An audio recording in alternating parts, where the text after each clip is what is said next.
Hello guys. So today we are going to cover some common presenting symptoms, okay, in gastrointestinal system.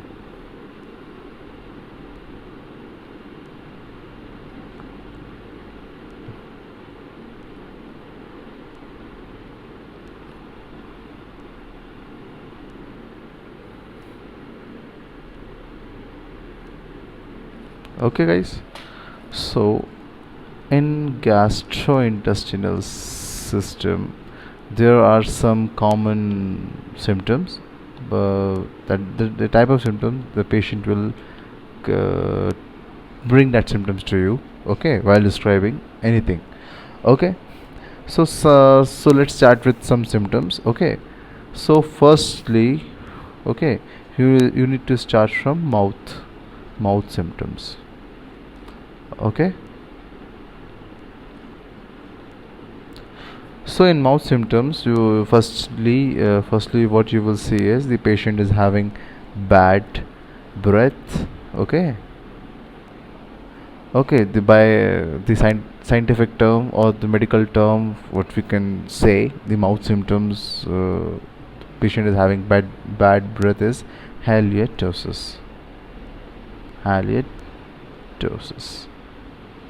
Okay, so it may be present due to gingivitis. Okay, the inflammation of your what do we say, like gums, inflammation of gums, it may occur. Okay, may occur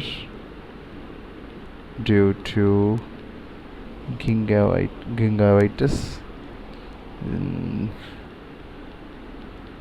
Okay, and gingivitis is inflammation of gums. Okay guys, so this was the thing. Okay, so whether the patient is having any dental problem, okay, or any pharyngeal infection may be present on the patient, okay, or while the patient might be having dry mouth. Okay, so dry mouth. So how do we say like patient is having dry mouth in our medical language? Okay, we will say that patient is having xerostomia. Okay, so these are just common things like bad breath. Patient is having bad breath due to gingivitis. Okay, gingivitis is the inflammation of gums, or the patient is having dry mouth. What do we say to dry mouth?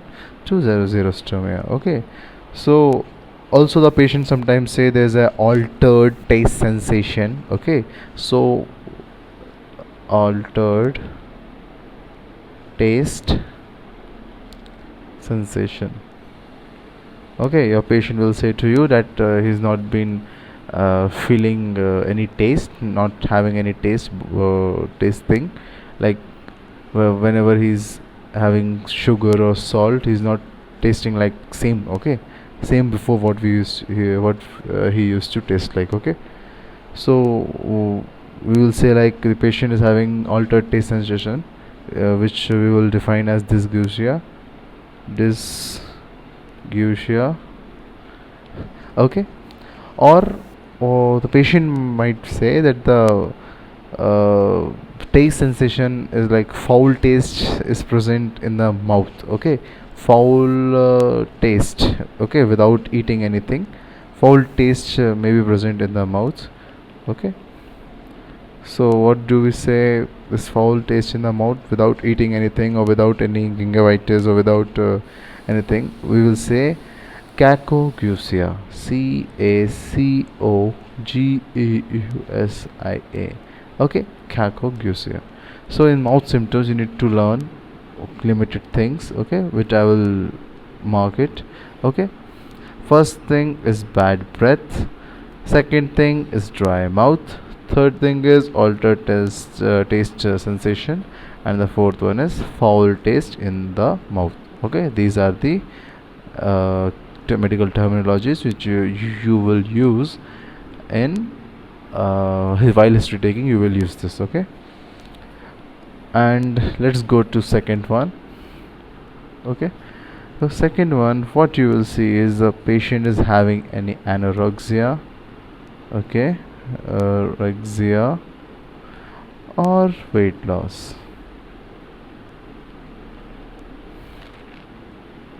Okay, weight loss will occur due to anorexia. Okay, so what is anorexia? Firstly, we need to define this. So anorexia we will define as a loss of appetite. Okay, or what we can say is a lack of interest in food. Okay. In addition, what we can say, uh, we are just asking about the appetite of the patient. Okay, whether the patient is enjoying his meal or not, and whether the patient is having any kind of fear that he might feel full. Okay, he might look like fatty person. So we can describe this as anorexia. Okay, so anorexia, okay, we completed. And in weight loss, what we will see is that the patient is having any kind of organic diseases, whether the patient is having any hyperthyroidism, by which is basal metabolic rate BMR is high, due to which the patient will lead into weight loss. Okay, so clinically, what do we say, that if there is a weight loss more than 3 kgs, okay, in last 6 months. Okay, okay, suppose a patient is having 3 kg weight loss, more than 3 kg from the last 6 months. Okay, which is really significant. Okay, also the patient is not doing any physical exercises. Okay, physical exercise is not done by patient, and he was normal. Okay, completely normal, or suddenly his weight started dropping. Okay, losing, just patient is losing his weight continuously. Okay, so this is not the intentionally kind of weight loss. Okay, suppose there are two types of weight loss. We will define intentionally and non-intentionally.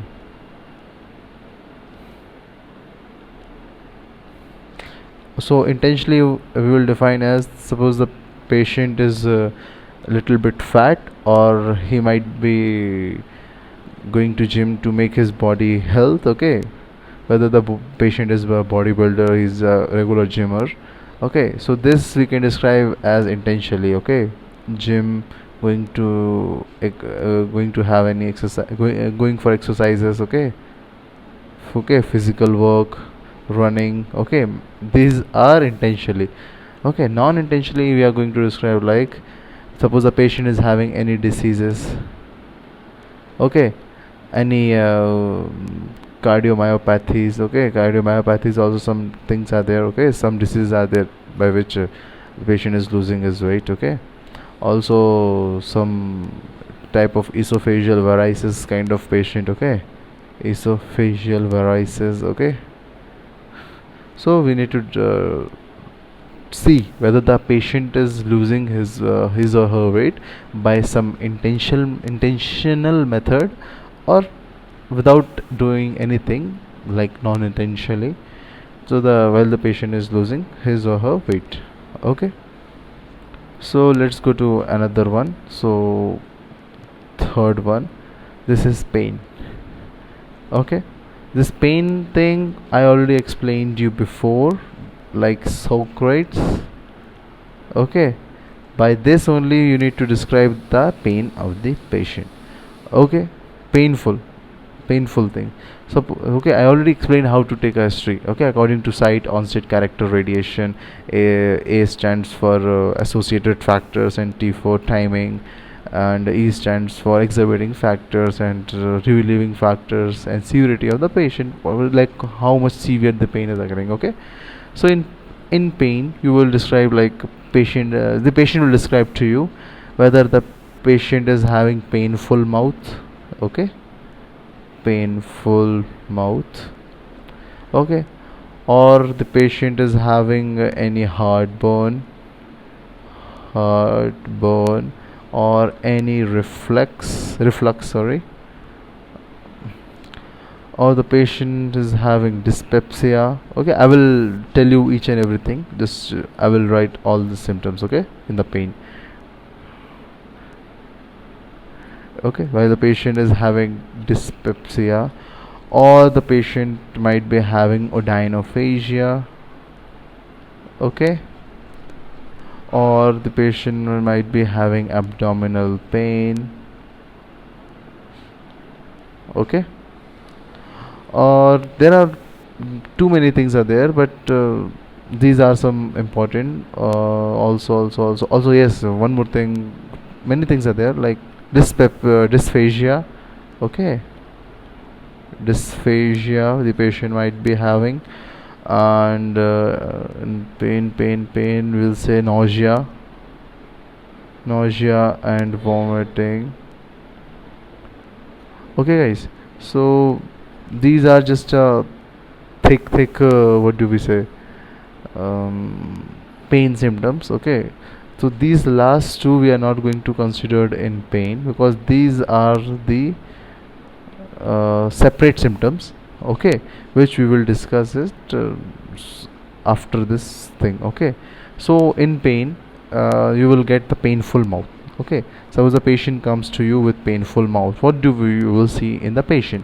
Okay, the painful mouth may present due to sore lips. Okay, inflammation of the lips maybe occurred, maybe having due to some any food thing, like any spicy, or like patient is having any vasodilation, ligation of your veins. Okay, also the patient tongue is enlarged because of some internal factors. Okay, buccal mucosa. Okay, in buccal mucosa there are many types of ulcers which patient might be having. Okay, so there might be any deficiency. Okay, suppose in vitamin B complex deficiency, what the patient will have, the patient complains of mouth ulcers. Okay, so it might be having deficiency of vitamin B12 or C or folate, iron, or some more. Okay, there might be dermatological disorders. Okay, like there's one organism like lichen plantus. Okay, like it's a white kind of scary thing in the buccal mucosa. Okay, it might be painful mouth. It might be because of chemotherapy. Suppose the patient is having any type of cancer and the patient is going for his chemotherapy treatment. Okay, or painful mouth can occur due to some ulcers, like mouth ulcers. We already said about that, and also infective stomatitis. Okay, and there is some diseases like celiac diseases and inflammatory bowel diseases. Okay, what will happen in inflammatory bowel disease? That whole mucosa that will get inflamed. Okay, due to some internal what do we say, internal factors, like any kind of diseases. Celiac disease is a repulsive kind of disease, we can say like that, because whatever the patient eats, like gluten is the main celiac disease enemy. Okay, the patient will have that inflammatory bowel. Okay, because the patient is having their villi, and there are many different structures which will lie in the gut, which will not accept that gluten to absorb. Okay, due to this, what will happen, the hypersensitivity one will occur. Okay, then hypersensitivity one, we will say it is an anaphylactic shock.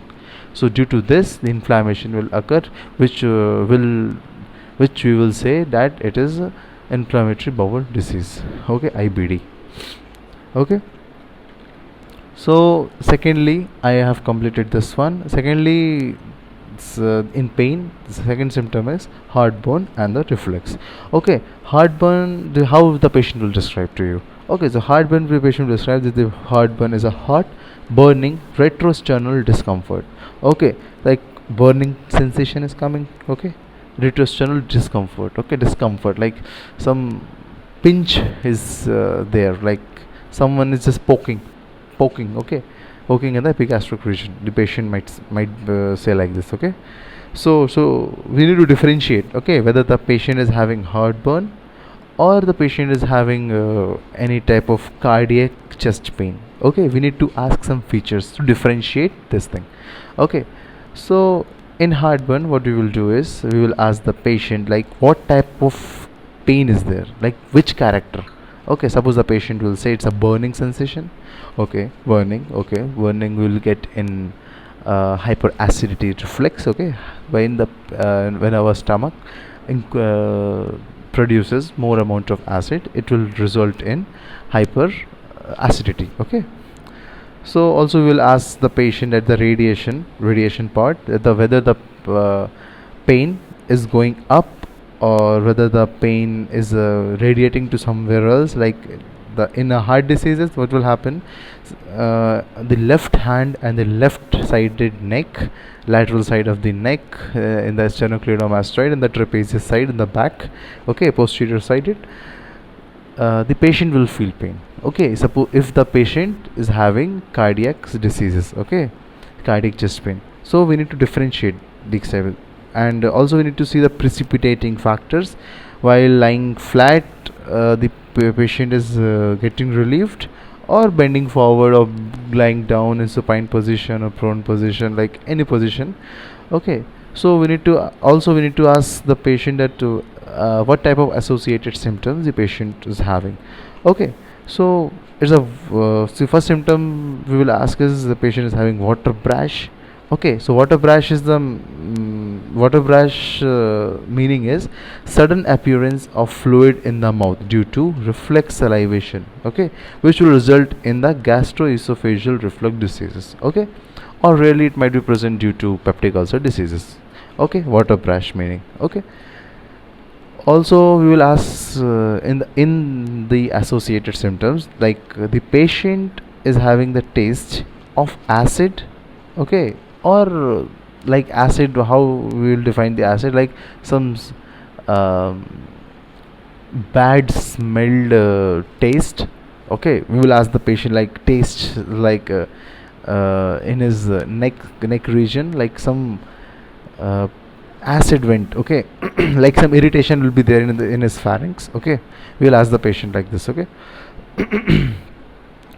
so in gastroesophageal reflux diseases, the heartburn and the chest pain, we will differentiate accordingly. Okay, so let's start for the third symptom of pain. So the third is dyspepsia. Okay, dyspepsia is pain. Okay, dyspepsia means pain, not like single organ pain. Okay, dyspepsia we can define as it's a pain or discomfort which is centered in the upper abdomen. Okay, how we will describe this? In contrast, what we can say, it's a indigestion is a term commonly used by the patient. Okay, for ill-defined symptom. Okay, and we need to ask our patient the site of pain. Okay, and the character of pain, and what are the exacerbating and the relieving factors. Okay, such as food and antacid, whether after the food the pain is relieved, or before the relief, after the food is relieved, or before the pain was not there. We need to ask some questions. Okay, like some particular questions are there. Okay, after that we will ask the patient associated symptoms. Okay, like associated with what. Okay, dyspepsia occurred. Okay, pain occurred due to what? Due to such as nausea. Associated with nausea, we will say. Associated with bloating is a gas filled inside our stomach, or what we can say, like edema. We can say like bloating is kind of edema of the tissues. Okay, or premature satiety. It means due to some internal organs physiologically, the patient will feel that his stomach is full without eating anything. Okay, due to some internally some organs enlargement, due to some obstruction, due to any inflammation, okay, of inner gastric mucosa or anything, the patient might feel like his stomach is full. Okay, So this is like dyspepsia we are going to see. Okay. Also there's two more left. Okay, the fourth one is odynophagia. Okay, in odynophagia is a pain while swallowing. Okay, so we'll describe odynophagia like what? The patient is having pain while swallowing. Okay, swallowing pain is not like we are it's not like the patient is having pharyngitis, laryngitis, we can say. Okay, tonsillitis, we can say. The patient is not having that thing. Okay, while patient is swallowing his food or drinking anything, the patient is having pain. Okay, it might be present anywhere. Okay, not in your larynx area, not in your pharynx area, not in your oropharynx area. It might be present in esophagus also. It might be present in your stomach also. ठीक है. So so it can be present with or without dysphagia. Okay, difficulty while swallowing. Okay, or it may indicate that esophageal ulceration may be present, or the patient is having esophagitis. Okay, from the gastroesophageal reflux. Okay, well, what it will say that it implies that the patient mucosal sensation is intact. Okay, and the patient might be having any discomfort due to some carcinoma. Any tumor might be present which is irritating that submucosal layer. Okay, esophageal mucosa or gastric mucosa. Okay, so we can describe odynophagia like that. Okay, and the fifth one is abdominal pain. Okay, in this abdominal pain, what I said to you before, in pain socrates, the patient will finger on which side the pain is occurring. Okay, the patient will say the right flank the pain is there. Okay, so according to Socrates you need to describe the pain here. Okay, okay, mostly. Okay, in abdominal pain you need to describe pain by the help of Socrates. Okay, so abdominal pain is now over. Okay, now let's go for fourth one. I will put this one as a fourth. Okay, because these are mostly symptoms. Okay, these are just, this dysphagia is a symptom, nausea vomiting is a symptom. We cannot say it comes under the pain. Okay, so let's start with fourth one. What is the fourth one? Dysphagia.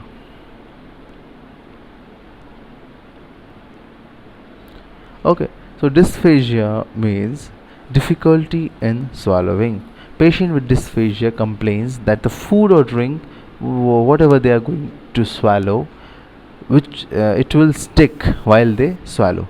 Okay, so what do we ask to our patient? Like on set, we will ask like whether in the long standing process, while the patient is standing for so long, at that time the difficulty in swallowing is occurring, or recently, like any time while having food, anytime it may be occurring. Okay, so we'll ask the patient that what type of nature is that, is intermittent or progressive, like day by day it's getting progressive, like before the patient used to swallow like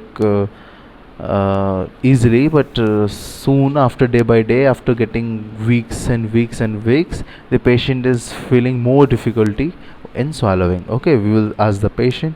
Okay, intermittent, we will say like patient is having patient swallowing good at very starting, whenever the patient is having food, and after some time, after finishing his food, the patient is feeling difficulty. Okay, we will ask the patient. Okay, so we'll also ask the patient what type of food he feels difficult, okay, to swallow. We will ask the patient swallowing solid food, liquid, or both. Okay, the patient will describe while eating solid thing it is occurring, while drinking any food, juices like water, any cola and all. So we will ask this. Okay, also in regurgitation we will ask. Okay, while the patient is swallowing any vibrations are present in his neck. Okay, any reflux of food is there, any fluid is coming out from his esophagus. Okay, so you'll ask this. Okay, so so this is about dysphagia. Okay, and the fifth one which we are going to study is a nausea and vomiting.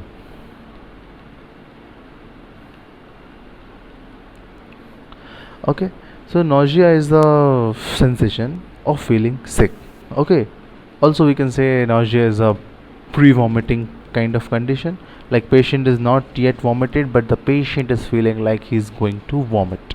Okay, like sick type of feeling. Okay, so and the expulsion of the gastric content from our mouth via the mouth. Okay, so both the things like nausea and vomiting, we both are associated with pallor, sweating, and hyperventilation. Okay, these three things you need to remember. Okay, these nausea and vomiting. Suppose the patient is having nausea and vomiting. Okay, nausea plus vomiting. Okay, three things may be happening with the patient. It might be pallor. Okay, so it might be sweating, or the patient might be having hyperventilation.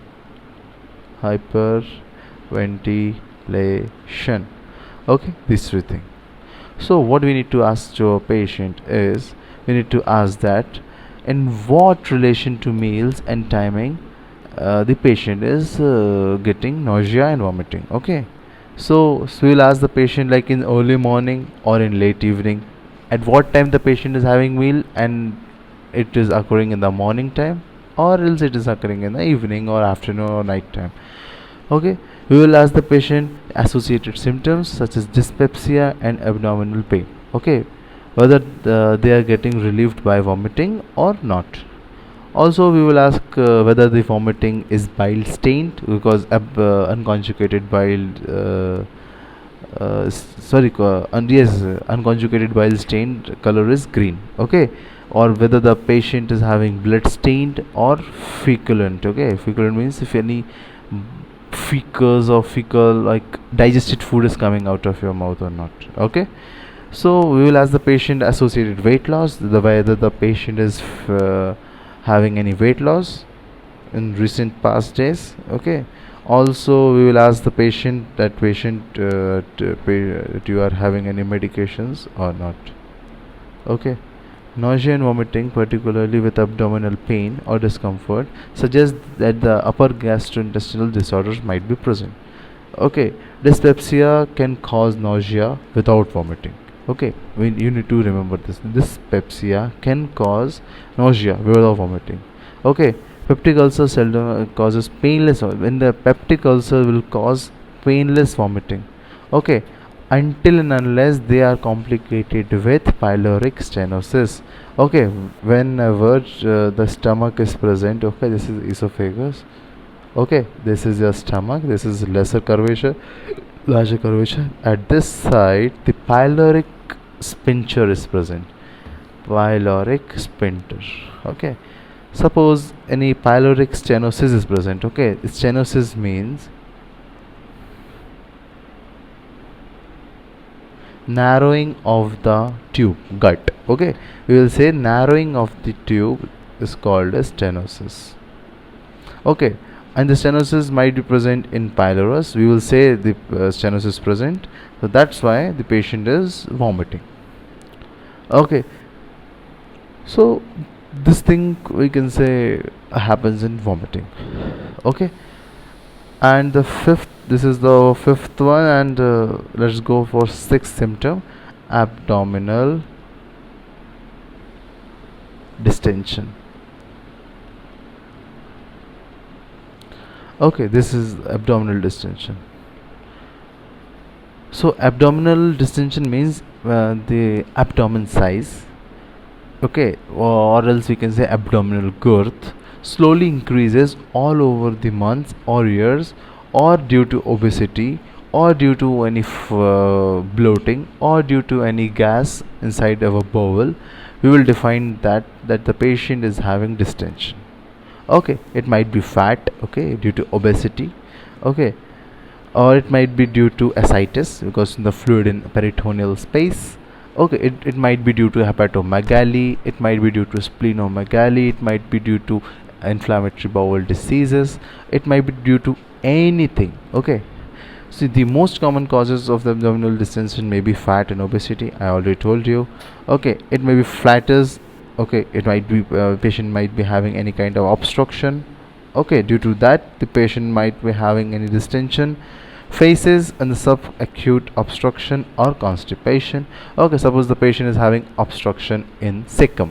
Okay, cecum is obstructed due to any external factors like tumor might be present or any stenosis is present due to some inflammatory pathology. Okay, so by that the patient is having distension obstruction. Due to that obstruction, the uh, whatever the patient is having and eating, that is accumulating in their intestine. Okay, or the patient is having ascites, okay, fluid, because it will accumulate in the peritoneal cavity. It might be because of tumor, okay, adrenal tumor may be present, okay, like an mesenteric tumor might be present, okay, anything. Okay, so it may be happen due to distant bladder also, because sometimes what happens is the bladder changes their position. Okay, from suppose the patient is uh,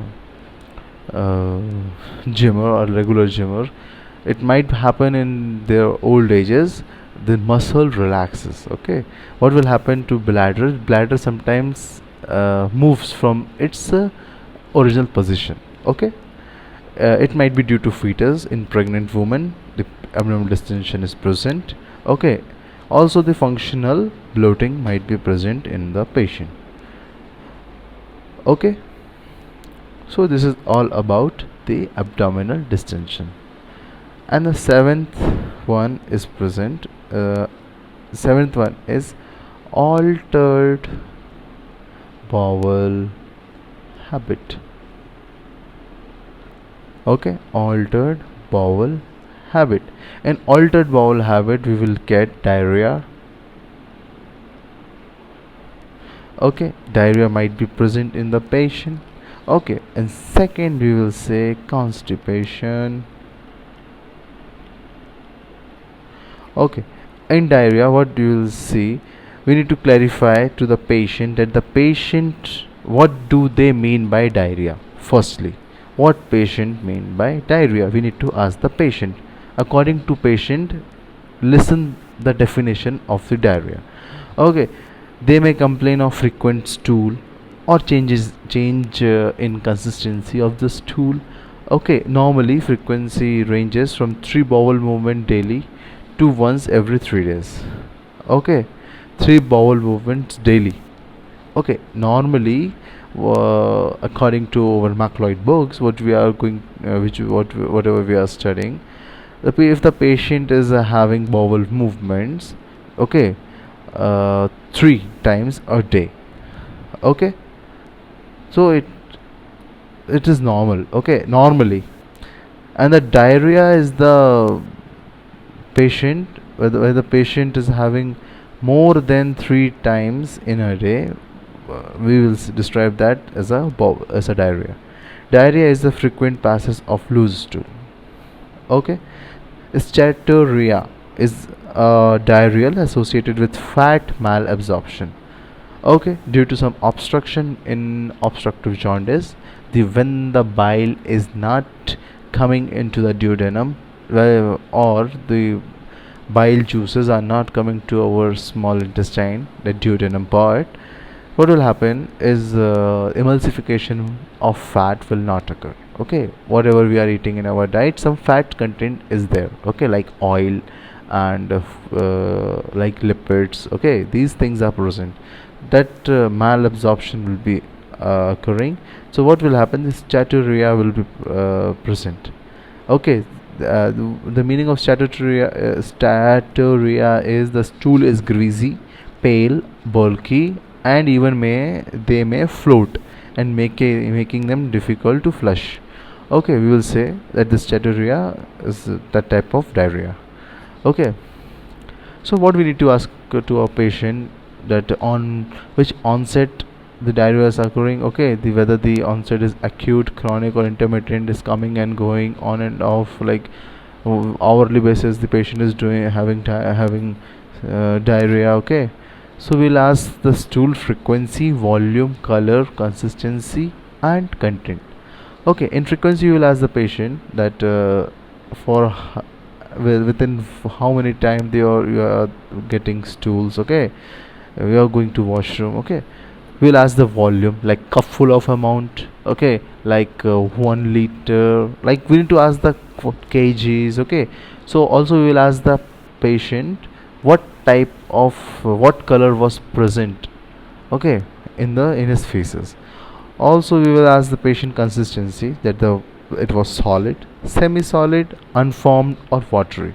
Okay, also we will ask the patient what are the contents of his stool, whether the patient might be having red blood, any mucus is present, or pus is present, or melena is present. Okay, we will ask mostly each and everything. Okay, to our patient. Okay, so this is according to diarrhea. And let's see constipation. So constipation, so firstly we need to ask the patient, so that what do you mean by constipation? Okay, constipation. So we need to ask the patient, like what type of feeling is there. Okay, like personally we need to ask. Okay, so constipation is described as the infrequent passage of hard stools. So we need to ask the patient that on which onset the constipation is having, whether the patient is having constipation from lifelong, from starting only the patient is having this constipation, or in the recent onset, like recently this constipation started in our patient. Okay, so we will ask the patient like stool frequency. Okay, how often the patient moves their bowel. Okay, each week. Okay, and how much time is he spending straining at stool. Okay, we will ask the patient the shape of the stool, for example pallet like. Okay, pallet like may be present. Okay, it might be like a sausage type. Okay, it's like a soft one. Okay, it's like a separate hard lumps is present. Okay, we need to ask the patient each and everything. Okay, so we need to ask the patient about drugs also, because there are some drugs which may cause which will decrease our peristaltic movement, and which will gradually result in constipation. Okay, so constipation may be due to the lack of dietary fibers. Okay, or it may be due to impaired colonic motility, like peristalsis movement in our intestine, or it might be due to mechanical intestinal obstruction, whether the obstruction is present due to tumor. Okay, due to some obstruction. Okay, due to stenosis. Okay, like many things, many things can happen. Okay, also we will see in our patient, like constipation is common in irritable bowel syndrome. Okay, there are many other causes also, like colorectal cancers. Okay, because of some cancer, that cells tissues will enlarge. Okay, which will result in obstruction. Okay, also it might be due to hypothyroidism, because in hypothyroidism your basal metabolic rate BMR will be decreased. Okay, what will happen in if BMR is decreased, then your whole body will work slow, your peristalsis will be less, or motor activity will become less. Okay, your glycogen glyco genesis will be disturbed, like many things will happen. Okay, so just a easy thing. Okay, now let's go for eighth symptom. It's bleeding. So in bleeding, so we will discuss from bleeding in next video, because I don't want my video to uh, like more than 1 hour. Okay, so thank you guys. Let's discuss this bleeding in our next class. Okay.